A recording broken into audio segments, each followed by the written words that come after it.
family, I came on right quick because I wanted to talk about an issue.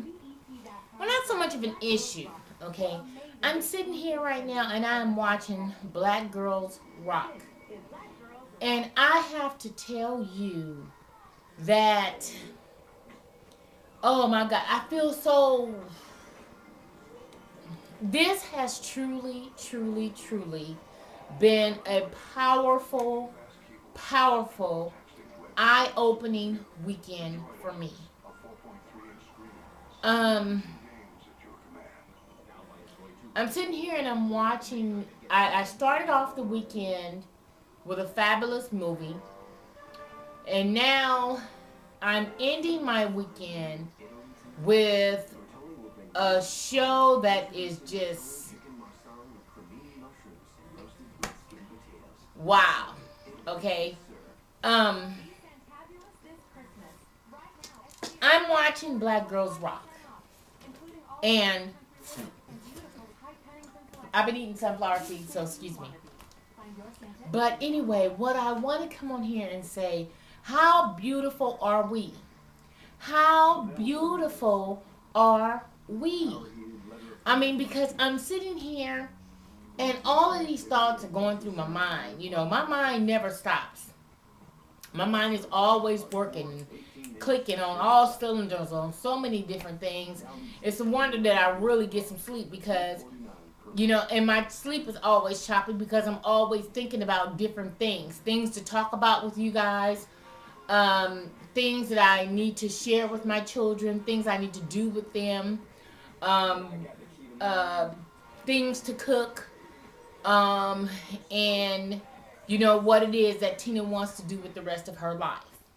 Okay, now I'm sitting here and I'm watching this, and it's very empowering because um, I have, when I lost my life in May, and God gave me a second chance on living, and when I opened up my eyes that day, let's see, I believe that was the 8th of May. I coded on the 5th, and I think I fully came back around the 8th. Well, when I came back with this with a whole different motto on life and living. You know, I wanted to be an impact, not only in my daughter's life and my kids' life, but I want to give and pay forward with my life. And that has been the way I've been living since I woke up that day. Now, you know, out of it all, you know, the Lord has, you know, placed this suit upon me, you know, and my whole thing, my whole motto is that when this comes to surface, when this comes to a head, my point is to open up a community center and to feed the homeless, house them during the winter, give away turkeys, help people pay their bills, um, have a clothing closet, so many different things. And I think about this all the time. And it's like now when I'm driving in my truck and I'm going up and down the streets and stuff, I'm constantly looking at buildings, land, things of that nature because I want to give of service. And when I first came on YouTube back in March, you know, for me, it was pretty much, you know, something to get on and talk about my life, talk about my husband, my man, and my friend, and, you know, and stuff like that. And that's what I came on YouTube to do, not knowing that it will evolve into what it has become. But I'm so grateful. I really am. I'm so grateful because I am reaching so many different women via internet, YouTube, in my room, in my truck, in my kitchen, And I am getting letters from Switzerland, Sweden, United Kingdom, London. Oh my God. I mean, just, and never would I have thought, never ever would I have thought that me sitting behind a camera, in front of a camera, and sharing my life would impact others. And I feel so grateful. I feel so grateful of the amount of emails, the heartfelt letters, and oh my God. I mean, it's just overwhelming. And, I just feel like, I've been placed here now to do something. And maybe this is what I was brought back to do. And I'm starting to relish in it. I'm really starting to get comfortable with it. Get comfortable with sharing my life, my experiences, my highs, lows, all those things and so much more here on the internet. And there's so many people say, well, you're giving too much, you're giving too much. Well, you know what? Guess what? I'm not going to be here a long time. I'm not going to. And if there's something that I can say, something that I can share, I have no fear right now. I have no fear. I've already died and came back. I have documents at Loma Linda Hospital saying so. I'm on a pass right now. And maybe this path is to, come back and to enlighten other people and to instill so many things in my daughter's life right now. So that therefore, when I'm finally gone, she'll be able to carry on with her life. And I'm just blown away. And it makes me emotional. It really does. It makes me emotional. And this morning, Ken kind of got next to me because he was like, you need a hobby. And I looked at him and I said, what? I said, you don't think I have a hobby? He said, no, you need a hobby. Ladies, let me say this for the record, okay? There are male bitches out here and it is contagious and they are everywhere. And men are haters too. I love Ken. I love him, and you guys know that.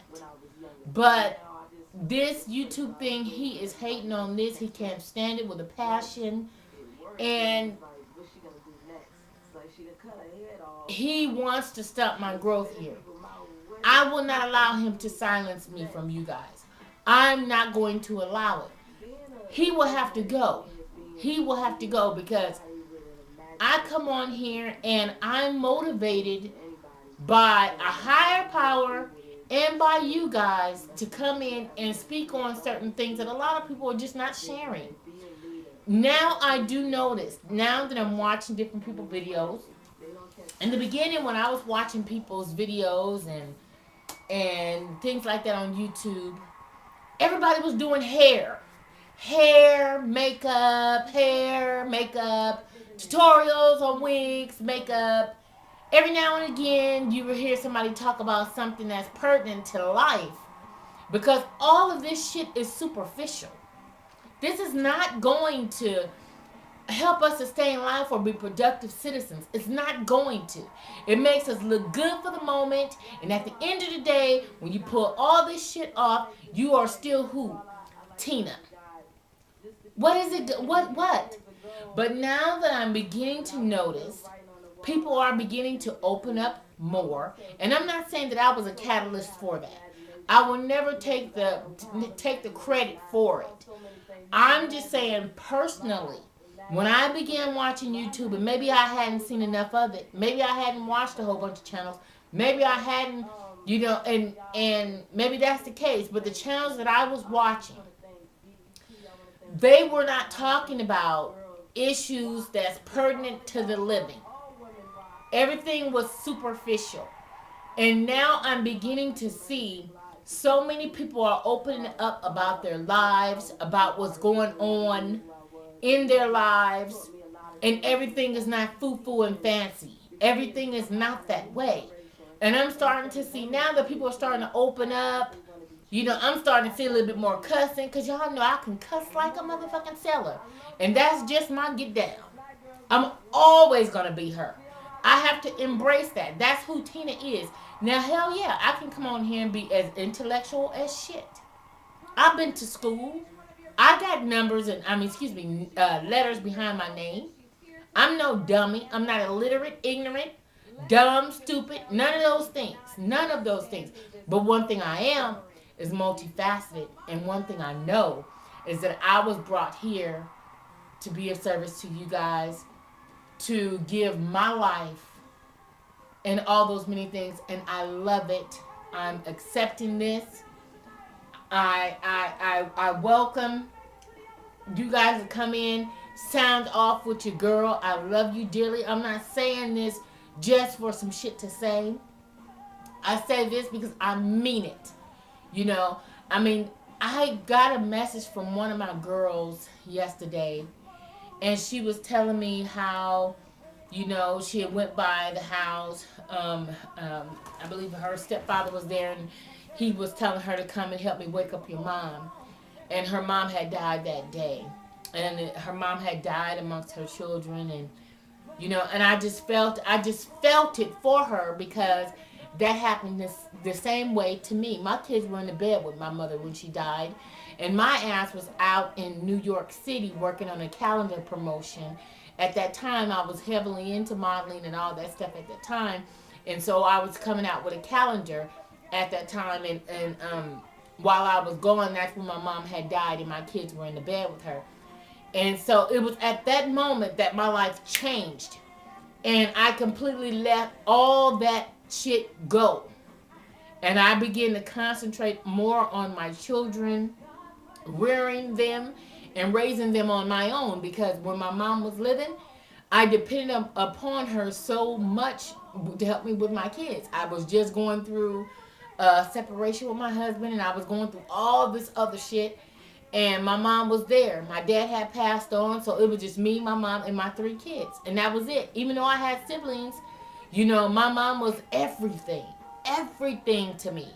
So when I'm reading this heartfelt letter that my girl sent me, I was just in tears because I'm like, oh my God.